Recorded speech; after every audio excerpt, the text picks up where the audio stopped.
Hello everyone, welcome to Dronacharya IAS and today we are going to discuss some very important The Hindu newspaper articles. आइए शुरू करते हैं discussion. सबसे पहले article discussion के लिए है Supreme Court to examine plea to do away with VIP treatment in temples. मुद्दा क्या है? सुप्रीम कोर्ट में एक प्ली फाइल हुई है जिसमें बात करी गई है VIP treatment in religious places और you can say temples. VIP treatment आप कभी भी गए होंगे टेम्पल्स में, आपको दो लाइनें दिखती होंगी दैट एक तो है आपकी जनरल पब्लिक के लिए और एक है वीआईपीज़ के लिए। वीआईपीज़ का मतलब यहाँ पर सिर्फ और सिर्फ मिनिस्टर्स और उच्च दर्जे के लोगों से नहीं है। यहाँ पर वीआईपी का मतलब ये भी है जो एंट्री फीस को हैवीली पे कर सकते हैं in the name of donation. जो ज़्यादा पॉकेट रखेंगे, जो ज़्यादा पॉकेट से पैसा निकाल के देंगे, डोनेशन करेंगे, उनको जल्दी से जल्दी यहाँ पर एंट्री मिलती है टेम्पल्स में, राइट। तो इसके खिलाफ यहाँ पर एक प्ली साइन की गई है, प्ली भेजी गई है, फाइल करी गई है सुप्रीम कोर्ट में और Supreme Court has agreed to examine it. अभी सुप्रीम कोर्ट का कोई फाइनल यहाँ पर वर्डिक्ट नहीं आया है। कुछ इनकमिंग डेज में, अपकमिंग डेज में हम देखने वाले हैं कि सुप्रीम कोर्ट इस पर क्या अपनी जजमेंट पास करते हैं, क्या अपनी स्टेटमेंट पास करते हैं। बट फिलहाल के लिए हमारे लिए एक मुद्दा जस्ट फॉर डिस्कशन इंपॉर्टेंट है, ठीक है। तो यहाँ पर बात करी गई है कि जो ये एक डिफरेंट प्रेफरेंशियल ट्रीटमेंट दिया जाता है कुछ डिवोटीज को on the basis of money, on the basis of heavy entry fees, तो ये किसके खिलाफ है? It is in the violation of fundamental rights to equality, dignity and right to freely practise religion. तो यहाँ पर आपके लिए कौन कौन सी फंडामेंटल राइट्स इंपॉर्टेंट हो जाती हैं? Article 14 and article 21 and article 25, 26, ये सारे आर्टिकल्स आपके लिए यहाँ पर इंपॉर्टेंट हो जाते हैं। And recently many times you can see that secularism का अगर मुद्दा उठे उसमें भी आपके लिए आर्टिकल 25, 26 इंपॉर्टेंट हो जाता है। अगर यहाँ पर आपके लिए आपसे पूछा जाए अबाउट दी रिलीजियस डायरेक्शंस की, अगर हम बात करें रिलीजियस डिनोमिनेशंस की बात करें, उसमें भी आपके लिए दोनों ही आर्टिकल्स इंपॉर्टेंट हो जाते हैं। तो यहाँ पर अभी सुप्रीम कोर्ट के पास ये मुद्दा आया है, सुप्रीम कोर्ट इसको एग्जामिन करेगा एंड लेटर ऑन क्या यहाँ पर सजेस्ट किया जाएगा ये देखने के लायक है। देन लेकिन यहाँ पर जो आपकी प्ली है इसमें क्या बोला गया है कि एक मल्टी लेवल कॉन्स्टिट्यूशन में एक कॉन्स्टिट्यूशन करना चाहिए, एक मल्टी लेवल बोर्ड का which will be concerning about temples and religious places, ठीक है। क्या बोला है यहाँ पर प्ली में? Plea has sought for the constitution of a national level board। एक नेशनल लेवल का मल्टीपल बोर्ड बनाना चाहिए जिसमें मल्टी टीयर होना चाहिए, जो सिर्फ और सिर्फ किसके concern, grievances, public grievances, public के जो भी दुख दर्द है उनको एड्रेस करेगा, कंप्लेंट्स को, ग्रीवेंसेस को, इश्यूज को, concern of the citizens related to the function and practice of the temples के लिए स्पेसिफिकली एक बोर्ड बनाना चाहिए। तो अगर आप यहाँ पर देख पाएंगे कि कोई भी जजमेंट पास नहीं होती है और आपसे पूछा जाएगा कभी भी क्वेश्चन, तो ये आप वे फॉरवर्ड में लिख सकते हो कि यहाँ पर एक बोर्ड बनाना चाहिए जिसमें कोई भी सिटीजन अपनी कंप्लेन फाइल कर सकता है for the misbehaviour, for the mistreatment in the sacrilegious places, in the sacred places, in the worshipping places, right. तो अभी इस आर्टिकल में हमारे लिए डिस्कशन के लिए सिर्फ इतना ही है। आगे जो जजमेंट पास होगी then will be discussing it in detail, right. Let's move on to the next article. यहाँ पर एक बहुत इंपॉर्टेंट आर्टिकल आपके लिए आया है। This is in regards to the economy also, financial inclusion के बारे में भी आप बात कर सकते हैं। यहाँ पर सोसाइटी की भी बात कर सकते हैं कि जो भी वेरियस स्कीम्स हैं उसमें जो वल्नरेबल लोगों के लिए जो स्कीम्स बनाई जाती हैं उनका बेनिफिट उनके लिए डायरेक्ट पहुँचता है या नहीं पहुँचता है, या बीच में जब भी हम अपने आंसर्स में, सजेशंस में लिखते हैं उसमें हम हमेशा लिखते हैं कि प्रॉपर इम्प्लीमेंटेशन होना चाहिए, चेक्स होने चाहिए, इम्प्लीमेंटेशन होना चाहिए। जो इम्प्लीमेंटेशन वर्ड है इसका रियल केस स्टडी आपको यहाँ पर देखने को मिलेगा, ठीक है। यहां पर मेन मुद्दा क्या बताया गया है? It is regarding the direct bank transfer, direct bank transfer and KYC. ये दोनों कैसे लिंक्ड हैं? केवाईसी क्या है? Know your customer. Know your customer में क्या होता है कि जो बैंक है, बैंक ऑफिशियल्स चेक करते हैं, वेरीफाई करते हैं आइडेंटिटी को, किसी भी वल्नरेबल सेक्शन। ये तो आम जनता के लिए, सबके लिए केवाईसी है, लेकिन अगर हम यहाँ पर इस आर्टिकल के बारे में डिस्कस करें तो यहाँ पर वल्नरेबल सेक्शंस हैं उनके बैंक में डायरेक्ट ट्रांसफर्स आते हैं from the purpose of various schemes. जो भी स्कीम्स सरकार चलाती है उसमें जो भी मॉनिटरी बेनिफिट दिया जाता है, चाहे वो आप पुअर फैमिलीज को मान लो, बीपीएल कम्युनिटीज़ को मान लो, स्टूडेंट्स को मान लो, मार्जिनलाइज्ड कम्युनिटीज़ के जो बच्चे होते हैं उनके लिए हेल्थ बेनिफिट्स दिए जाते हैं, या फिर उनके हेल्थ बेनिफिट्स के साथ एजुकेशनल बेनिफिट्स दिए जाते हैं। तो इन सब के जो भी मॉनेटरी बेनिफिट्स हैं वो डायरेक्टली बैंक में ट्रांसफ़र होते हैं। वो डायरेक्ट बैंक ट्रांसफ़र के केस में यहाँ पर क्या है कि केवाईसी आपके लिए बहुत ज़रूरी है। केवाईसी होना चाहिए, that is know your customer. Know your customer मतलब बैंक को ये डायरेक्शन दी गई है आरबीआई की तरफ से, प्रेशराइज किया गया है और ये डायरेक्शंस हैं, और ऑल्सो ये प्रेशर, ये डायरेक्शन सही भी है बिकॉज इसमें क्या है, फ्रॉडुलेंट सर्विसेज से बचा जा सकता है। तो यहाँ पर आरबीआई की तरफ से डायरेक्शंस हैं that you have to regularly periodically verify the identity of your customers। अगर उसमें कोई भी हेर फेर हमें देखने को मिलता है then you have to freeze the account। आप उस अकाउंट में पैसा और उस अकाउंट में ट्रांजेक्शन नहीं होने दे सकते, ठीक है। तो लेकिन जो ये पुअर लोग हैं, वल्नरेबल सेक्शंस हैं, उनके ऊपर इसका कैसे असर पड़ता है, क्या क्या केसेस यहाँ पर अलग से बिल्कुल स्पेसिफिकली बहुत सारे केसेस यहाँ पर बताए गए हैं। जैसे कुछ केसेस में यहाँ पर बोला गया है कि यहाँ पर एक पूरी फैमिली के मेंबर्स का अकाउंट फ्रीज हो चुका है, जिसको ठीक कराने के लिए 2 दिन तक लगातार बैंक की क्यू में लंबी लंबी कतारें, क्योंकि रूरल बैंक्स हैं, रूरल बैंक्स में poor communities, poor marginalised community ज़्यादा हैं, तो उसमें लंबी लंबी कतारें हैं जिसमें नंबर भी नहीं आता है, और नंबर आने पर भी क्या होता है, सोल्यूशन प्रोवाइड नहीं होता है। तो यहाँ पर इस केस में यही बताया गया है कि 2 दिन तक लगातार बैंक में गए हैं, अपनी जो डे वेज है उसको ख़त्म करके गए हैं, ट्रैवल लगा के गए हैं, और उसके बाद भी सोल्यूशन नहीं मिला है, उसके बाद भी बैंक अकाउंट डीफ्रीज नहीं हुआ है, राइट। एक और यहाँ पर केस देखने को मिलता है कि गलती से क्लैरिकल एरर है, गलती से जो नाम है आधार कार्ड पर वो डिफरेंट है और जो जॉब कार्ड पर है वो नाम डिफरेंट है, तो उसकी वजह से क्या है, अकाउंट फ्रीज हो गया है बिकॉज जो वेरिफिकेशन है वो मैच नहीं कर रही है, और उसकी वजह से एक माइनर मिस्टेक की वजह से जो बैंक ट्रांसफर है वो इनको डायरेक्टली यहाँ पर नहीं मिल रहा है। एक ये सर्वे किया गया है। साथ में यहाँ पर आपको देखने को मिलेगा over crowding whose. Over crowding whose मतलब कि यहाँ पर जो रूरल बैंक्स हैं उनमें ऑलरेडी जो क्राउड है वो बहुत ज़्यादा है, उस क्राउड के बढ़ने की वजह से जितने भी लोग यहाँ पर जाते हैं उनका ना तो नंबर आता है, और अगर नंबर आता है तो उनको क्या दे दिया जाता है, नंबर के नाम पे टोकन, कि आपको रीशेड्यूल किया गया है, और रीशेड्यूलिंग 2-3 महीने के बाद की डेट आती है, तब तक जो मॉनेटरी बेनिफिट्स उनके तक पहुंचने चाहिए थे वो सारा फ्रीज रहता है, और इसकी वजह से क्या है, टाइमली इंप्लीमेंटेशन यहाँ पर स्कीम्स का नहीं हो पाता है, ठीक है। साथ में यहाँ पर आप एक और एग्जाम्पल देखेंगे तो इसमें बोला गया है कि पहले तो जो लेडी थी उनका अकाउंट फ्रीज है, लेकिन फिर बाद में जो उनके फिजिकली हैंडीकैप, फिजिकली डिसेबल्ड जो उनके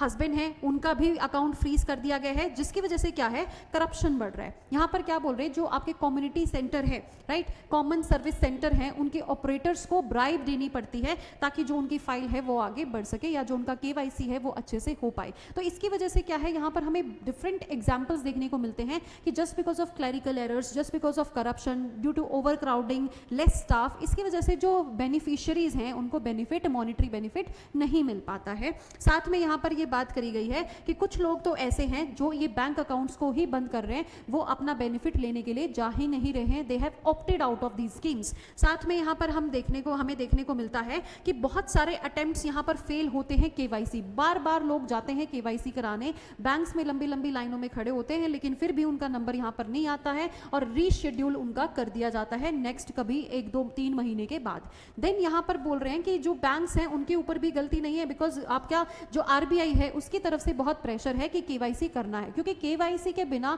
यू कैन नॉट वेरीफाई कि जो रियल बेनिफिशियरी है उसी के पास पैसा जा रहा है या उसके नाम पे कोई और पैसा ले जा रहा है। बिकॉज ये जो केवाईसी है, डीबीटी फर्स्ट हैंड पे आया ही इसलिए था क्योंकि जो बीच में मिडल मैन है उसके पास पैसा, वो करप्शन ना करे, डायरेक्टली जो बेनिफिशियरी है उसके बैंक अकाउंट में चला जाए। लेकिन जो बैंक अकाउंट की वेरिफिकेशन प्रोसेस है that is so cumbersome, that is so huge, जो पुअर वल्नरेबल जो लोग हैं वो उसको पूरा बेनिफिट अवेल कर नहीं पा रहे हैं। तो इसमें एक डायरेक्ट जो बैंक ट्रांसफर है उसमें कुछ चेंजेस लाने की ज़रूरत है, उसको चेक करने की ज़रूरत है, एंड जो आइडेंटिटीज़ हैं उनके दोबारा से वेरिफिकेशन शुरुआत से करनी है, या कुछ ऐसे जो पुअर हैं, वल्नरेबल हैं, जिनके पास डॉक्यूमेंट्स, वैलिड डॉक्यूमेंट्स अभी अवेलेबल नहीं है, तो उनको कोई ना कोई हेल्प की यहाँ पर ज़रूरत है। तो सरकार को इसमें एक इंपॉर्टेंट स्टेप लेना चाहिए, बिकॉज इसकी वजह से क्या है, जो वेरियस हेल्थ बेनिफिट्स हैं, एजुकेशनल बेनिफिट्स हैं, लाइफ बेनिफिट्स हैं, लोगों को वो नहीं पहुँच पा रहे हैं, राइट। तो ये सारा एक केस स्टडी आपको यहाँ पर देखने को मिल रही है, इंपॉर्टेंट आर्टिकल है, इसको आप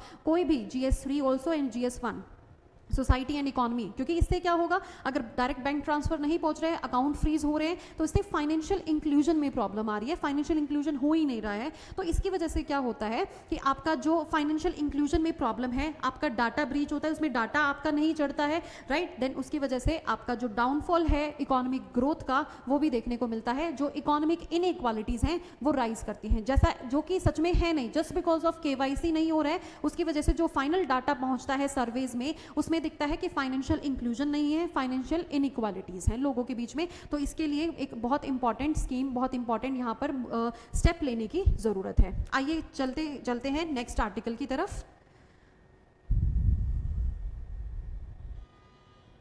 हाँ जी, तो यहाँ पर एक इंपॉर्टेंट आर्टिकल आपको देखने को मिलेगा, that centre is to relaunch the mission to preserve ancient manuscript. इससे पहले 2003 में नेशनल मिशन फॉर मैन्यूस्क्रिप्ट चलाया गया था, जिसके अंडर बहुत सारी मैन्यूस्क्रिप्ट्स को प्रिजर्व किया गया है। अब आर्टिकल में क्या बताया गया है, आर्टिकल में बोल रहे हैं कि एक नया नाम देके इसको नेशनल मैन्यूस्क्रिप्ट अथॉरिटी, एक अथॉरिटी बनाई जाएगी जो कि ऑटोनोमस होगी, जिसका काम होगा to revive and to digitise and to preserve the manuscript, to conserve the manuscript. ये मेन इसका यहाँ पर आर्टिकल में डिस्कशन है। तो ऑलरेडी यहाँ पर बोल रहे हैं कि पास्ट 21 ईयर्स में लगभग 9 करोड़ फोलियोज को ये प्रिजर्व कर चुके हैं, राइट। तो अब यहाँ पर हमारे लिए इंपॉर्टेंट क्या है कि मैन्यूस्क्रिप्ट्स होती क्या है।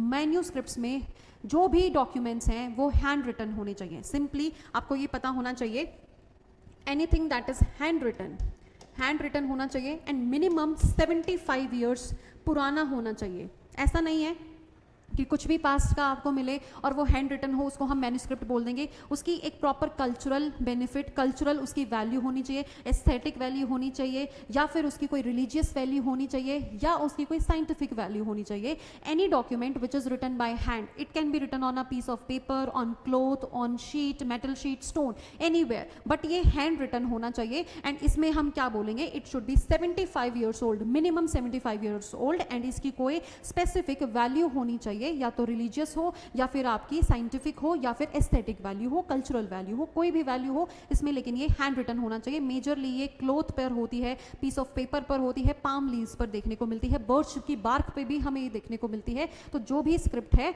उसको प्रिजर्व करने का यहाँ पर काम करना है, प्रिजर्व करना है, एंड देन उनको डिजिटाइज भी करना है ताकि वो लॉन्ग टर्म तक प्रिजर्व रहे। ठीक है जी, आइए चलते हैं नेक्स्ट आर्टिकल की तरफ।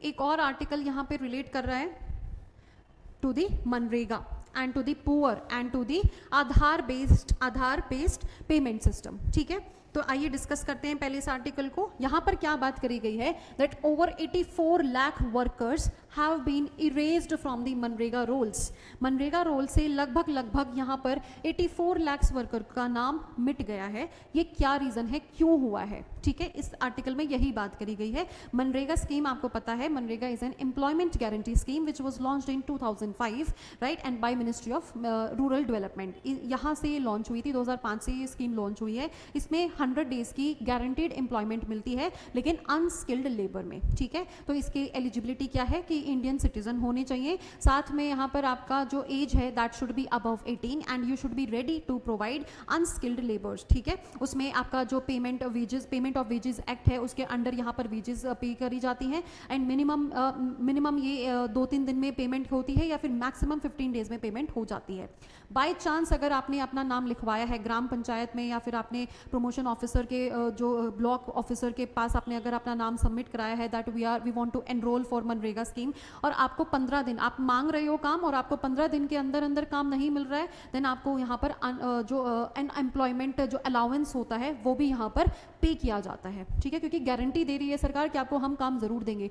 ऑल्दो अगर यहाँ पर आपका जो रेजिडेंस है उससे बहुत दूर मिलता है, 5 किलोमीटर से आगे का कोई अगर आपको काम मिल रहा है, देन उसमें आपको जो ट्रैवल अलाउंस है वो भी दिया जाता है, एंड साथ में आपकी सेफ्टी का भी ध्यान रखा जाता है। तो ये ओवरऑल मनरेगा स्कीम है। लेकिन यहाँ पर कह रहे हैं कि जो एनरोल करवाए हुए हैं उनका क्या नाम है, यहाँ से नाम कट ही गया है, नाम इरेज हो गया है। क्या रीजन बोल रहे हैं, क्योंकि अब क्या हुआ है, ये कंपलसरी कर दिया है कि जो भी मनरेगा पेमेंट है वो ऐसे बैंक अकाउंट्स में होंगी जो एलिजिबल है ABPS, दैट इज आपका आधार बेस्ड पेमेंट सिस्टम। आधार के साथ लिंक होना चाहिए वो बैंक अकाउंट, तभी यहाँ पर मनरेगा की पेमेंट होगी। तो इसमें कंसर्न क्या है, इसमें क्या जो कंडीशंस हैं वो क्या दी गई हैं कि जो आधार है, वो आधार पे जो भी नाम है what ever the name is on Aadhaar card, वो आपके जॉब कार्ड के नाम से मैच होना चाहिए। अब ये जो पिछला आर्टिकल आपने देखा जिसमें हम बात कर रहे थे KYC, उसमें भी यही प्रॉब्लम आ रही थी कि कई बार ऐसा होता है क्लरिकल एरर्स की वजह से कि जो नाम रियल में है उसकी स्पेलिंग आधार पे कुछ है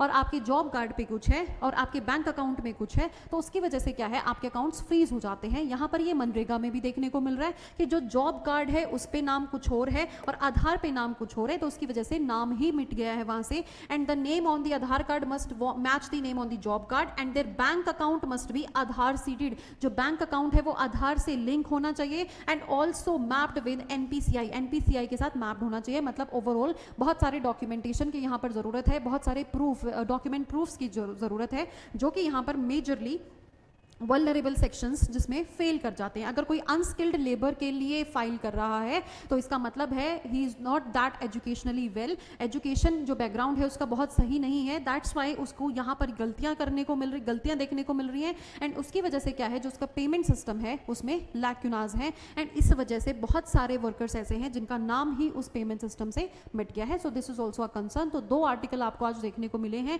related to the KYC and ABPS, right. तो ये आपके लिए इंपॉर्टेंट हो जाते हैं। यहाँ पर आप साइड में देखेंगे एक नया आर्टिकल है, that is ISRO DBT, that is ISRO and department of biotechnology have signed and to conduct biotechnology experiments in the space station. Main यहाँ पर बात क्या करी जा रही है, जो डिपार्टमेंट ऑफ बायोटेक्नोलॉजी है वो कुछ ऐसे एक्सपेरिमेंट्स करेगा which will be feasible for the space station. Space station India की तरफ से कौन सा जाने वाला है, दैट इज भारतीय अंतरिक्ष स्टेशन, ठीक है। वैसे तो ऑलरेडी नासा की तरफ से ISS, that is international space station, already अंतरिक्ष में स्पेस में गया हुआ है इंडिया का, लेकिन ये इंडिजिनस स्पेस स्टेशन होगा, that will be known as Bharatiya Antariksh space station. ये कब तक आने वाला है, 2028 से 2035 तक के बीच में इसको हम फाइनल शेप में देख पाएंगे, राइट। तो यहाँ पर डिपार्टमेंट ऑफ बायोटेक्नोलॉजी ने क्या बोला है, दैट वो ऐसे एक्सपेरिमेंट्स करेंगे जिसकी वजह से ये देखा जाएगा कि जो weightlessness because of the absence of gravity, gravity के एब्सेंस में जो वेटलेसनेस फील होती है उसका मसल लॉस पे क्या इंपैक्ट आता है और उससे जो एस्ट्रोनॉट्स हैं उनकी हेल्थ पे क्या इंपैक्ट आएगा, उसके ऊपर यहाँ पर एक्सपेरिमेंट किया जाएगा। ऐसी एल्गी को यहाँ पर बनाने की कोशिश करी जाएगी जो स्पेस में लंबे टाइम तक प्रिजर्व रह सके और ऐसी भी एल्गी के ऊपर एक्सपेरिमेंट चलेगा जो जेट फ्यूल में यूज हो सके, राइट। तो इस टाइप के, ये सिर्फ मैं ये नहीं बोल रही सिर्फ यही एक्सपेरिमेंट्स, इस टाइप के बहुत सारे एक्सपेरिमेंट्स किए जाएंगे कोलैबोरेशन में, ताकि जो फ्यूचर में अभी गगनयान मिशन जाने वाला है इंडिया की तरफ से। गगनयान मिशन क्या है, मैंड मिशन है जिसमें आपके 3 क्रू मेंबर्स जाएंगे स्पेस में और वहां पर डिफरेंट रिसर्च करेंगे, ठीक है। तो उसके पहले ऑलरेडी 3 ऐसे आपके यहाँ पर ऑलरेडी उसमें 3 ऐसे एक्सपेरिमेंट जो आपके स्टेशन हैं एक्सपेरिमेंट मिशन जाएंगे, ताकि जो फाइनल गगनयान मिशन है उसमें एस्ट्रोनॉट्स की सेफ्टी को हम इंश्योर कर पाएं। उससे पहले 3 ऐसे और मिशंस भेजे जाएंगे टेस्टिंग पर्पस के लिए। तो उन टेस्टिंग पर्पस के साथ साथ हम जो भी यहाँ पर एक्सपेरिमेंट डिपार्टमेंट ऑफ बायोटेक्नोलॉजी की तरफ से देखेंगे उसको उनके साथ अटैच करके उसी मिशन को, उसी एक्सपेरिमेंट को भी टेस्ट कर पाएंगे, ताकि जब फाइनल गगनयान मिशन यहाँ से लॉन्च होगा उसमें जितने भी एक्सपेरिमेंट सक्सेसफुल रहे हैं उनको हम डायरेक्टली वहाँ पर अप्लाई कर पाएं, उनकी एप्लीकेशंस देख पाएं। तो ये आपका विन विन यहाँ पर आपको सिचुएशन देखने को मिल रही है कि दोनों ही एक दूसरे को, बायोटेक्नोलॉजी भी हेल्प कर रही है एंड स्पेस स्टेशन में स्पेस रिसर्च में भी यहाँ पर हेल्प हो जाएगी। It is in line with this years bio E3 policy. Bio E3 में क्या है, बायो E3 का मतलब है biotechnology for economy, environment and employment, biotechnology for employment, environment and economy. तो यहाँ पर मेजरली इस आर्टिकल में क्या बात करी, इस स्कीम में क्या बात करी गई है, इस पॉलिसी में क्या बात करी है, जो आपके बायो मैन्युफैक्चरिंग है, बायो मैन्युफैक्चरिंग उसको बूस्ट करना है, उस इंडस्ट्री को हमें बूस्ट करना है, उस जो प्रोडक्शन है उसको बूस्ट करना है, ठीक है। तो इस स्कीम में मेजरली बायो मैन्युफैक्चर्ड प्रोडक्ट्स, जैसे कि यहाँ पर प्रोटीन्स आप बोल सकते हो, प्रोटीन्स के साथ आप एंजाइम्स भी ले सकते हो, एंजाइम्स, थेरेपेटिक्स भी आप यहाँ पर बात कर सकते हो। तो इनमें एक रिसर्च एंड डेवलपमेंट को इंक्रीज करना है और जो भी ये प्रोडक्ट्स मैन्युफैक्चर होते हैं थ्रू बायोटेक्नोलॉजी, इनके प्रोडक्ट्स, इनके प्रोडक्शन को हमें बूस्ट करना है, इंडस्ट्री, बायोटेक्नोलॉजी इंडस्ट्री को बूस्ट करना है। तो ये आपके हैंड इन ग्लव यहाँ पर ये स्कीम है कि जैसे यहाँ पर आपने देखा है आपके इसरो मिशन के साथ साथ ये बायो E3 की जो स्कीम है, पॉलिसी है, ये भी इसमें हेल्प करेगी एक दूसरे को, right. So like the video and share the video, subscribe the channel and thank you and have a nice day.